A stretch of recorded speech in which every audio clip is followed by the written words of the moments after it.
नमस्कार, आपण पाहत आहात पुणे लाईव्ह न्यूज. पाहुयात दिवसभरातील ठळक घडामोडी. खेड तालुक्यात खेड पोलीस प्रशासन यांच्या हद्दीतील गावोगावच्या 373 सार्वजनिक गणेश मंडळांनी 10व्या व 11व्या दिवशी मोठ्या उत्साहात भक्तिभावाने लाडक्या बाप्पाला निरोप दिला. तालुक्यात यंदा एक गाव एक गणपती या संकल्पनेतून 41 ठिकाणी वाड्या वस्त्यांवर एकाच गणेश मूर्तीची प्रतिष्ठापना करण्यात आली होती. दरम्यान विसर्जन उत्साहात सुरू असताना चाकण परिसरातील वाकी बुद्रुक येथे 2 युवकांचा भामा नदीत व शेलपिंपळगाव येथे 45 वर्षीय तरुणाचा भामा नदीपात्रात आणि बिरदवडी या ठिकाणी 36 वर्षीय तरुणाचा विहिरीत बुडून मृत्यू झाल्याच्या दुर्दैवी घटना घडल्या. वाकी येथे बुडालेल्या एका तरुणाचा अद्याप काहीही तपास लागलेला नाही. खेड तालुक्यातील चासकमान आणि भामा आसखेड धरणे 100% भरल्यानं भामा आणि भीमा नदीपात्रात दररोज पाण्याचा विसर्ग सुरू आहे. नदीपात्र प्रवाहित आहे, त्यामुळे दुर्घटना घडल्या आहेत. विसर्जन करताना वाकी तालुका खेड या ठिकाणी अभिषेक अशोक भाकरे वयवर्ष 21 राहणार कोयाळी तर्फे चाकण आणि अनंत जयस्वाल वयवर्ष 20 सध्या राहणार चाकण मूळ राहणार उत्तर प्रदेश हे दोघे जण बुडाले. यामध्ये अनंत जयस्वाल याचा मृतदेह शनिवारी सायंकाळी सापडला, तर अभिषेक भाकरे याचा आज रविवारी दुसऱ्या दिवशी देखील मृतदेह सापडला नाही. बिरदवडी येथे विहिरीत गणेश विसर्जन करत असताना संदेश पोपट निकम वयवर्ष 36 मूळ राहणार सिन्नर जिल्हा नाशिक याचा बुडून मृत्यू झाला आहे. शेलपिंपळगाव या ठिकाणी भीमा नदी घाटावर शनिवारी सायंकाळी 5:30 वाजता घरगुती गणपती विसर्जन करता पत्नीसह आलेले रवींद्र वासुदेव चौधरी वयवर्ष 45 सध्या राहणार रासेफाटा मूळ राहणार जळगाव हे बुडाले आहेत. रविवारी 7 सप्टेंबर रोजी सकाळी 11 वाजता कोयाळी सिद्धेगव्हाण येथील बंधाऱ्यात सदर व्यक्तीचा मृतदेह अडकलेल्या स्थितीत मिळून आला. विसर्जन करण्यापूर्वीचा त्यांचा पत्नीसोबत काढलेला फोटो अखेरचा फोटो ठरला. खेड वाकी बुद्रुक येथे गणेश विसर्जनादरम्यान पाण्यात बुडालेल्या अभिषेक अशोक भाकरे वयवर्ष 21 राहणार कोयाळी तालुका खेड जिल्हा पुणे याचा रविवारी 7 सप्टेंबर 2025 रोजी दिवसभर एनडीआरएफ आणि वन्यजीव रक्षक संस्था मावळ टीम यांनी शोध घेण्याचा प्रयत्न केला. मात्र भामा आसखेड धरणातून सुरू असलेल्या विसर्गामुळे पाण्याचा प्रवाह वेगानं वाहत आहे, त्यामुळे त्याचा कुठेही शोध लागू शकला नाही. अभिषेक भाकरे कुणाला जर पाण्याच्या कडेला दिसला तर संपर्क करावा असं आवाहन त्याच्या नातेवाईकांनी केलंय. संपर्कासाठी मोबाईल क्रमांक पुढील प्रमाणे आहेत: 9975358674 आणि 7030402049 यावर संपर्क साधण्याचं आवाहन नातेवाईकांनी केलंय. दरम्यान पिंपळगाव येथे पत्नीसोबत विसर्जनासाठी गेलेले रवींद्र वासुदेव चौधरी वयवर्ष 45 यांचा मृतदेह देखील पाण्याचा प्रवाह मोठा असल्यानं प्रत्यक्ष घटनास्थळापासून खूप अंतरावर रविवारी 7 सप्टेंबर 2025 रोजी सायंकाळी मिळून आला. त्यामुळे अभिषेक याची देखील हीच शक्यता गृहीत धरून शोध सुरू आहे.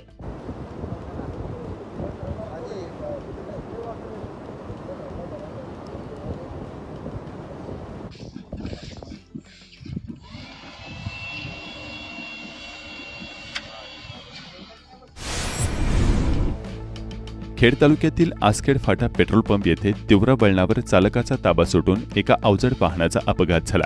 सुदैवाने यात कुठलीही जीवितहानी झाली नाही. आसखेड खुर्द तालुका खेड या ठिकाणी चालकाचे नियंत्रण सुटल्यानं संबंधित तीव्र वळणावर हा सिमेंट वाहतूक करणारा टँकर उलटला.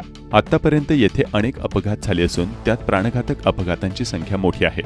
सार्वजनिक बांधकाम विभागाच्या दुर्लक्षाने येथे कोणतेही सूचना फलक किंवा स्पीड ब्रेकर बसवले नाहीत, त्यामुळे अपघातांना निमंत्रण मिळत असून तातडीने याबाबत कार्यवाही करावी अशी मागणी स्थानिक नागरिक व शिवेगावचे माजी सरपंच अक्षय शिवेकर यांनी केली आहे.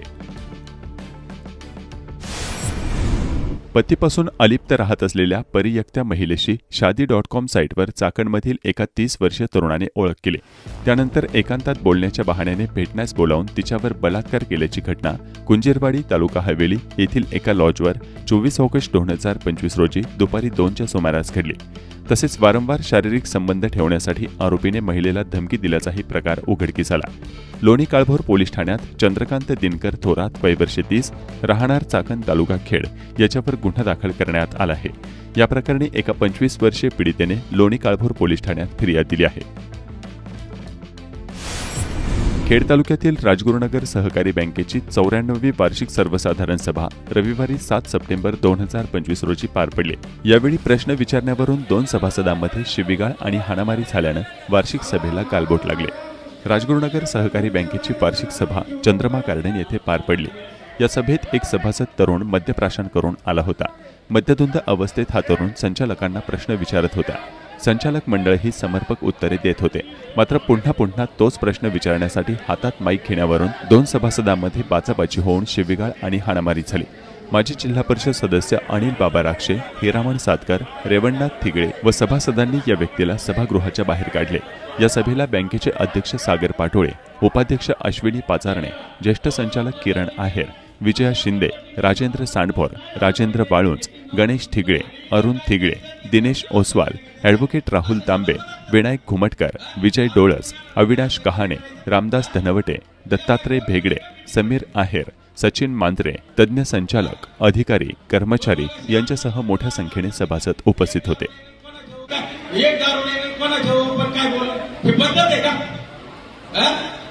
हा म्हणून आता आपण ठराव घेतला आहे।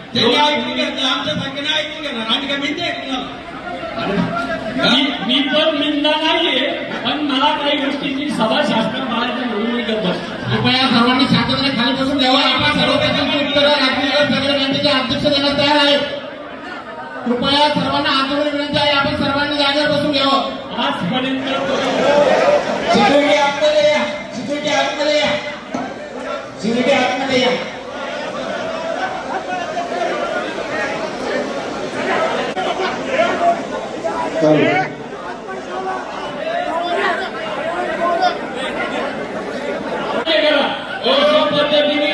अशा पद्धतीने सभा कामकाज नाही झालं पाहिजे।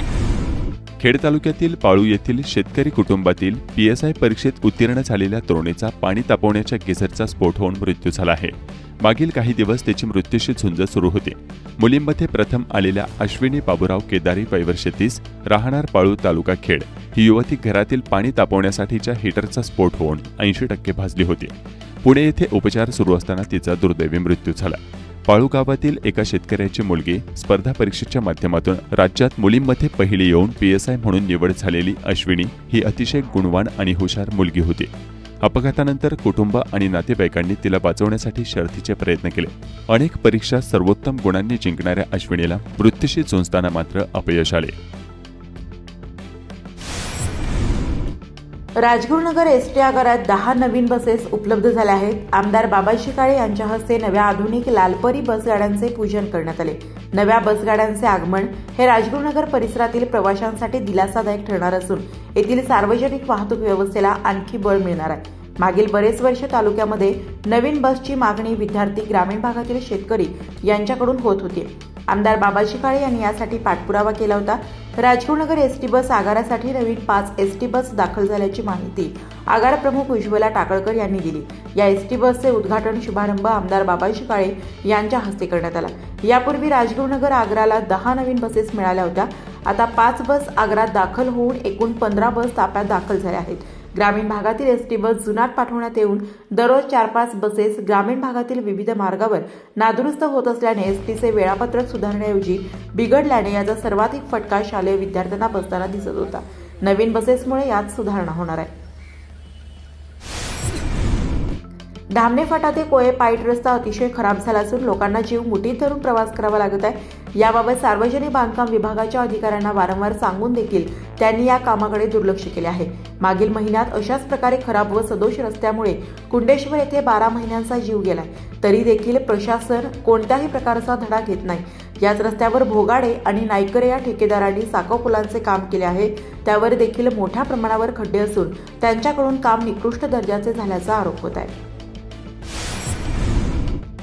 चाकणेवाडीसीमध्ये भांबोली छत्रपती शिवाजी महाराज चौकात अयोध्यारित्या पॅसेंजर वाहतूक करणारे चौकामध्ये रिक्षा उभ्या असतात, त्यामुळे अन्य वाहतुकीवर परिणाम होत असल्याचे स्थानिक नागरिक सांगत आहेत।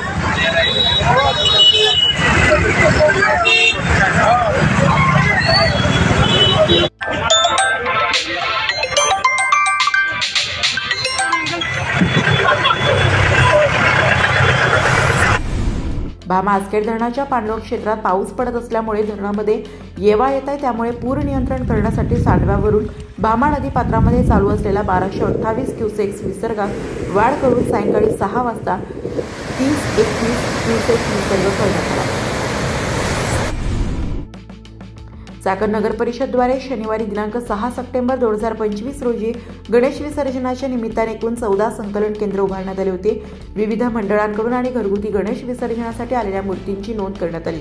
संकलित झालेल्या मूर्त्यांमध्ये पीओपी मूर्ती 4018, शाडू मातीच्या मूर्ती 39 अशा एकूण 4057 मूर्ती संकलित झाल्याचे चाकण पालिकेकडून कळवण्यात आले आहे. खेड तालुक्यात गावोगावी उत्साहात शनिवारी विसर्जन झाले.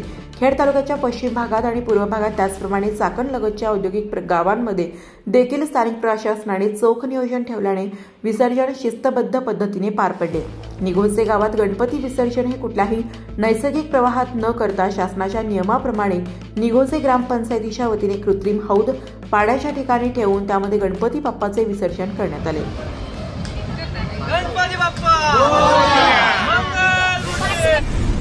खेड तालुक्यात शनिवारी लाडक्या बाप्पांना निरोप देण्यासाठी ठिकठिकाणी मिरवणुका आणि जल्लोष पाहावयास मिळाला.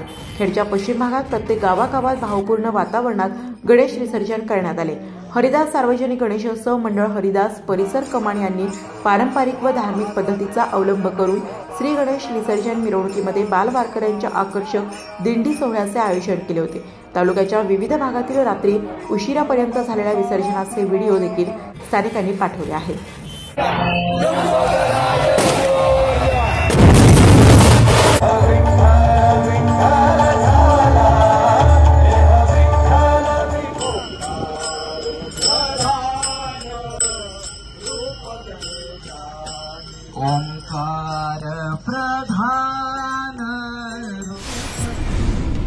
सामाजिक बांधिलकी म्हणून गणेश विसर्जन मिरवणुकीत बंदोबस्ताला असलेल्या पोलीस अधिकारी, कर्मचारी व होमगार्ड यांना अल्पोपहार, पाण्याच्या बाटल्या राजगुरुनगर येथील जाणीव जागृती मंचातर्फे देण्यात आल्या. खेड बाजार समितीच्या चाकण येथील महात्मा फुले मार्केटमध्ये तरकारी मालाच्या भावात वाढ झाली आहे. पितृ पंधरवड्यामुळे तरकारी मालाच्या दरात वाढ झाल्याचे अडत्यांनी सांगितले. खेड कृषी उत्पन्न बाजार समितीच्या चाकण येथील महात्मा फुले मार्केट यार्डमध्ये कांद्याची एकूण आवक 1000 क्विंटल झाली. गेल्या आठवड्याच्या तुलनेत ही आवक 500 क्विंटलने घटून कांद्याचा कमाल भाव 1700 रुपयांवर स्थिरावला. बटाट्याची एकूण आवक 1500 क्विंटल झाली. गेल्या आठवड्याच्या तुलनेत ही आवक 100 क्विंटलने वाढूनही बटाट्याच्या भावात 200 रुपयांची वाढ झाली. बटाट्याचा कमाल भाव 2000 रुपयांवरून 2200 रुपयांवर पोहोचला. ग्रामपंचायत कार्यकाळापासून कामावर असलेल्या राजगुरुनगर नगर परिषदेच्या 87 कर्मचाऱ्यांना किमान वेतन लागू झाले नव्हते. मात्र पालिका प्रशासनाने यांना अखेर किमान वेतन लागू केले आहे. रोटरी क्लब ऑफ राजगुरुनगर यांच्यातर्फे महात्मा गांधी विद्यालय व कनिष्ठ महाविद्यालयाचे पर्यवेक्षक लतीफ शाह यांना आदर्श शिक्षक पुरस्कार देऊन सन्मानित करण्यात आले. खेड तालुक्यातील खरपुडी गावचे भूमिपुत्र प्राचार्य डॉक्टर प्रकाश चौधरी यांची 4 सप्टेंबर 2025 रोजी Maharashtra national law university MNLU Mumbai येथे कुलसचिवपदी निवड झाली आहे. प्राचार्य डॉक्टर प्रतापसिंह साळुंखे यांच्याकडून कुलसचिव पदाची सूत्रे डॉक्टर प्रकाश चौधरी यांनी घेतली. धन्यवाद. आपण पाहत होतात पुणे लाईव्ह न्यूज. भेटूयात उद्याच्या बातमीपत्रात.